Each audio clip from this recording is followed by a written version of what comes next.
Today's toy spot is on the DC Collectibles, the DC Comics super villains, the Joker.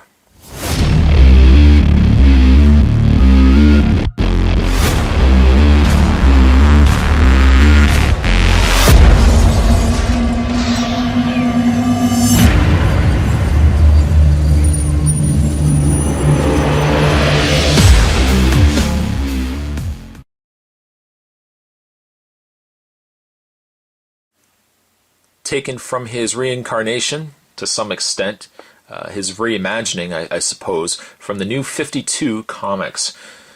I think of all the Jokers, at least of all the figures I've seen, this figure excited me the most. As soon as I saw images, toy convention and toy show images of this particular figure, I knew I wanted to get my hands on it. Now Spot unfortunately couldn't find this locally, and I ended up ultimately picking this up from Big Bad Toy Store. I'm going to provide all the information down below and the link down below, so if you want to order yours from Big Bad Toy Store as well, you can get your hands on this Joker. Now I know, Spots, understands that a lot of people don't like New 52, and some characters over others, Lobo, some people don't like the new designs. I'm going to talk more about it when I get this figure out of packaging, but I, for one, really like the direction that they've gone with Joker. On the side, a really interesting silhouette of the Joker with only smile visible. And on the other side, a picture of the figure. On the back, Batman's arch nemesis, the Joker, is perfectly captured in this action figure based on the designs for the Death of the Family story for DC Comics, the New 52. Other figures available, there's Supervillain's Black Manta, and Supervillain's Captain Cold, and down below there's a picture of the Joker as well as the New 52 Batman. For product info and more, go to dccomics.com. Also, We Can Be Heroes Fight Famine in the Horn of Africa. Go to www.wecanbeheroes.org. Without further ado, I'm going to take a break. I'm going to get this opened up. I can't wait to get this opened up. It's going to take a break. When we come back, we're going to have a look at New 52 Joker. There's definitely more heading your way, guys. Stay tuned. The accessories that come with Joker, for starters, you get yourself a little serrated blade, little hand saw weapon, or a little hand saw tool I'm sure Joker will use as a weapon. It is rubbery, so you don't have to worry about it necessarily breaking. Slightly warped, but it's not terribly bad.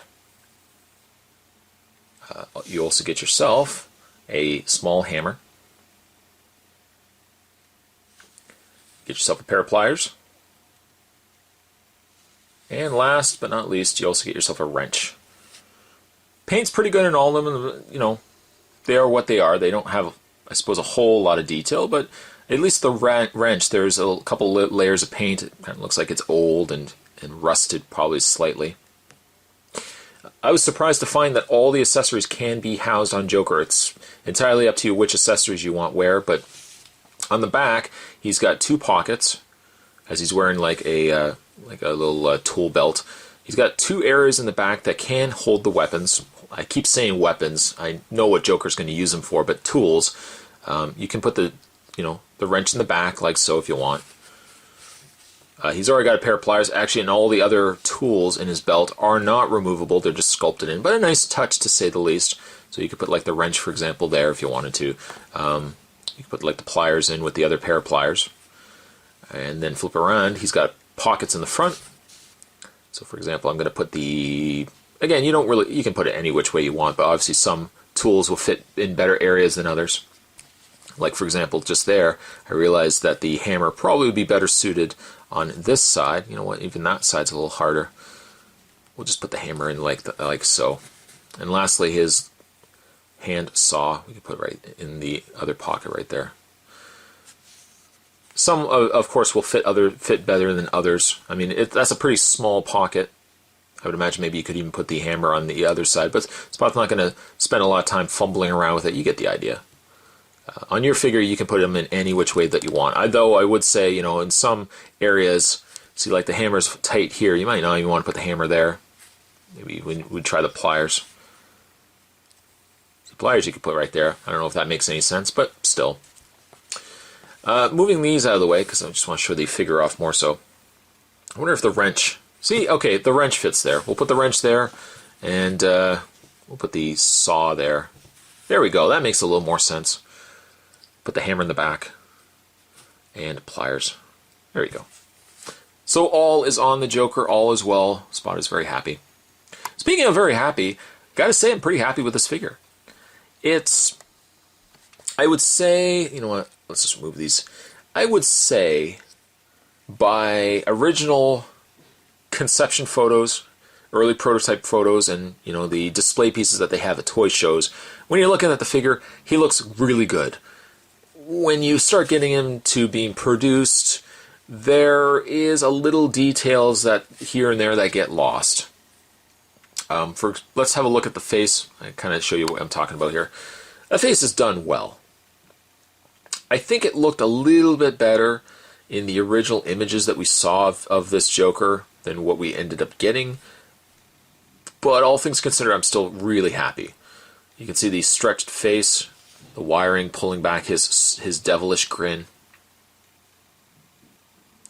Hair's a little too goopy for my liking, but still works extremely well. I like the yellowing of the teeth.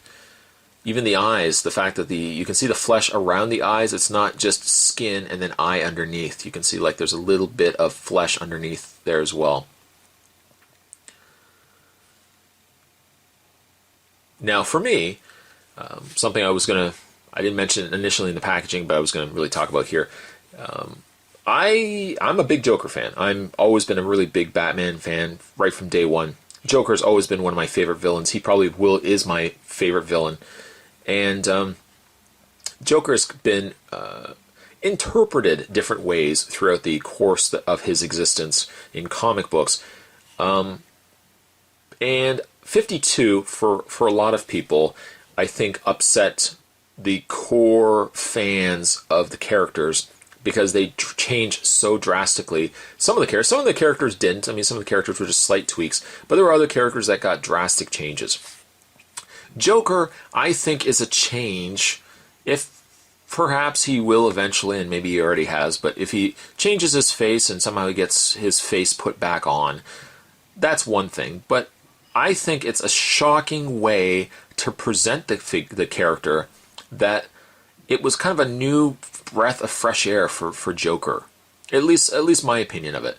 It was scary, and you know, for the first time in a long time, Joker was scary again. And I liked it. I really liked it. The figure, of course, doesn't quite hit home as much as I thought it could have been, but I'm still happy with how he turned out. Now, some people would say, oh, you know, Spot, I don't like the skinned Joker. I think it's ridiculous and everything else. But you know what? It's a new way to look at Joker, and they haven't changed too much of the character, aside really from what they've done with his face. He is featured in his Joe mechanic's outfit. Joe's garage on the back. And surprisingly, he is quite articulated. I thought he was only going to have a couple of swivel joints here and there, but all things considered, you know, he's got a ball joint head. You can move up and down, left and right. He's got hinged shoulders, so the arms do move out, do move forward and back. He does have a rotation right at the bicep area. He has a bend at the elbow, rotation in the hand. He has a rotation in the waist. Legs go forward, back. It doesn't go out. That's the only problem. It doesn't go out. It's not too big of a deal for me. It does have a bend at the knee and a rotation in the foot. Also like the red socks on Joker.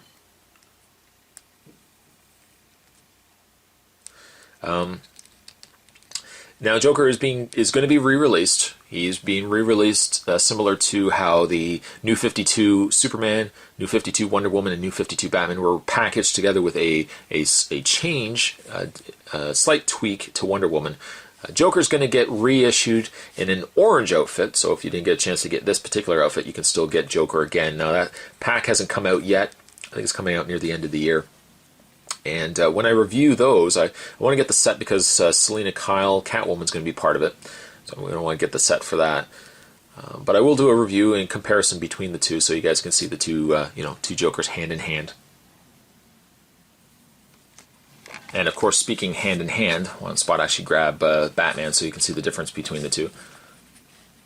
A very different change in overall design.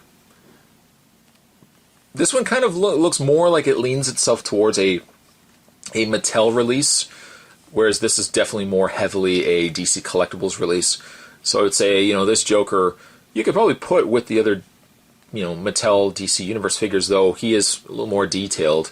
But I like it. I like it. He's paired well with Batman, even if I still don't like this Batman outfit all that much. Joker as a whole, I like the detail, and I feel like some of it got lost when they started mass producing these figures. But at its core, I think it still turned out a really good figure based on a design that, surprisingly, I really ended up liking. This particular Joker, I'm going to give him a 7.5. Kind of wanted to give him higher, but it's not to say I'm not happy with the figure. I just feel like his face could have been better. Today's Toy Spot, we're having a look at the DC Collectibles. DC Super Villains, and this was the new 52 skinned Joker. And certainly stay tuned. Spot's got more videos heading your way. And as always, I'll see you guys next time.